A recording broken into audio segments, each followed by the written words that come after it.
Should a filmmaker think about where they're going to sell their film before they make it? Absolutely. Absolutely. I mean, there's the plan and there's the wishful thinking. So the plan is, if all else fails, let's start with the lowest common denominator. I mean, we'll start with the top. It's easier, okay? The top would be go to a festival, get accepted into a big festival, get your movie seen by a big movie company. They make you an offer. They take it off your hands, give you a big amount of money, and life is really good. Do not depend on that. I'm not saying it can't happen. It likely won't happen, all right? And they'll sell it to all the right players and you're done, all right? So let's say that doesn't happen. I hope it does happen for all you indie filmmakers, but if it doesn't, which it likely won't, plan number 2, get it into a lower level festival. Now, that's more of a celebration because buyers don't really attend those festivals. But you can get some audience feedback, you can get some buzz, maybe some critical, maybe some, awards, something like that'll help you to get the attention. Then you got to get it into the distribution cycle. So the distribution cycle is either finding a distributor or sales agent. Do you want me to explain the difference between a sales agent and a distributor? Sure. Okay, so a sales agent, I mean, again, they're melding into sort of one and the same these days.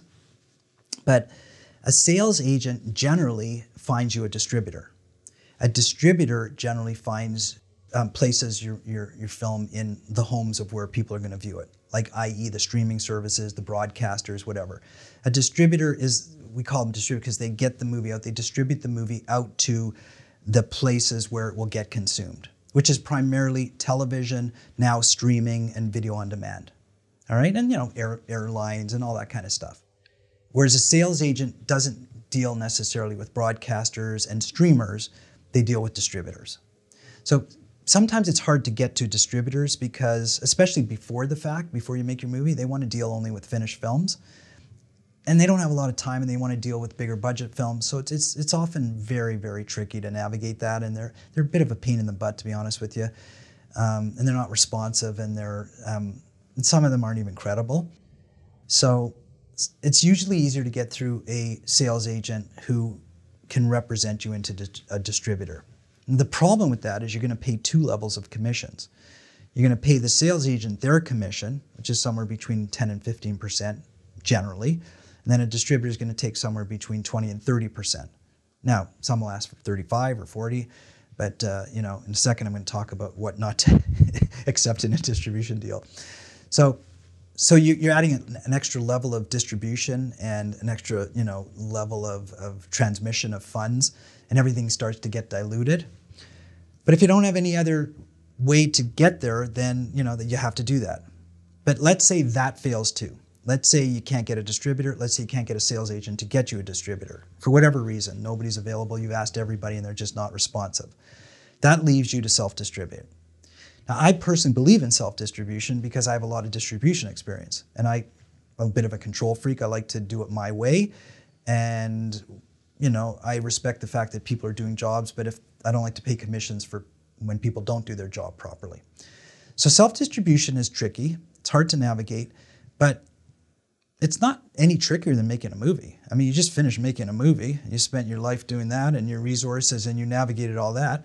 So you just got to get creative. You got to switch gears and you have to say, okay, now I'm going to get creative in marketing and I'm going to try to get it out to an audience. The problem is that most creative artistic people feel that that's a business function and they don't do that. One is they don't like to do it. 2 is they don't know how to do it. 3 is they don't want to do it. So that means you're kind of stuck. Where do you go? What do you do?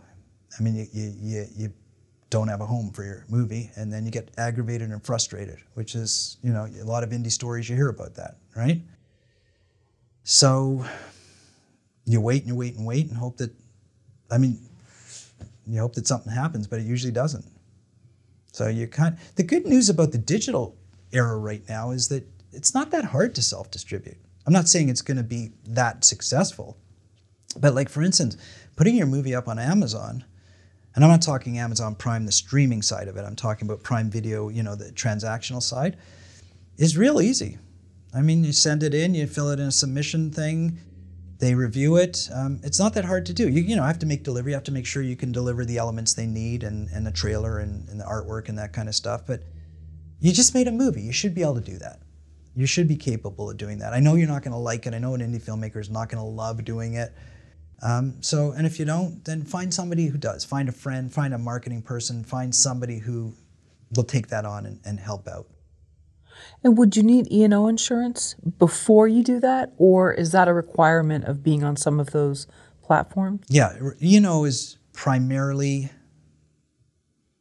I mean, you have to have E&O if you're on any television and any streamer, because they want to be, you know, they want to be covered with that liability. So E&O is errors and omissions, by the way, for people who don't know.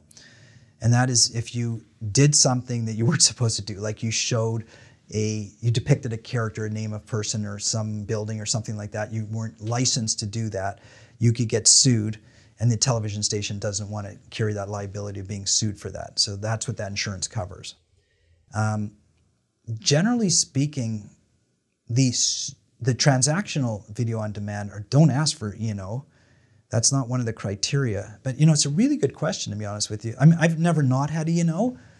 Everything, I just automatically get E&O because I sell to streaming companies. But I'm going to need to look into that, whether or not you need E&O for transactional video on demand. I don't know. With E&O insurance, are there different levels, different packages? Yeah. It goes by, it's like any type of insurance, it goes by how much coverage you want. So, you know, usually the minimum, it used to be $1 million these days, and it's now, I believe, up to about $3 million for major broadcasters. So they want their liability level to be at $3 million per incident, and then $10 million cumulatively if there were multiple incidents. And those are standard packages. That's for indie films. That's the coverage, right? That's not the policy. The policy can go anywhere depending on, it's negotiable, right? This is like buying any insurance. It's like buying health insurance or home insurance or anything like that. You know, it's a range, but within the range, there's a couple of bells and whistles, like what's your deductible going to be? I mean, there's a deductible, right? So it's no different than buying any other insurance. But generally speaking, a broadcaster will want it at a certain range, which is about $3 million minimum, unless it's a big show, and might be $5 million, something like that. And how long would one need the policy to be in effect? Great question. So generally, if there's going to be an error or an omission or something like that, it will be seen within the first 2 years. It will generally be seen within the first 2 years of it going on to some type of broadcasting thing. So generally these policies are 2 to 3 years. Some people take them for 5, sometimes even 10 years, just because they're selling over and over to different people and other people request it. But also in the case of an indie film, you're generally going to get like one selling cycle. Like it's going to go out there, it's going to get sold, and you don't really have to buy coverage for what will be down the line. If you're lucky enough and there's, like it comes, say you sell to Netflix and it's a 3-year, 4-year deal, right? And it comes off in Netflix.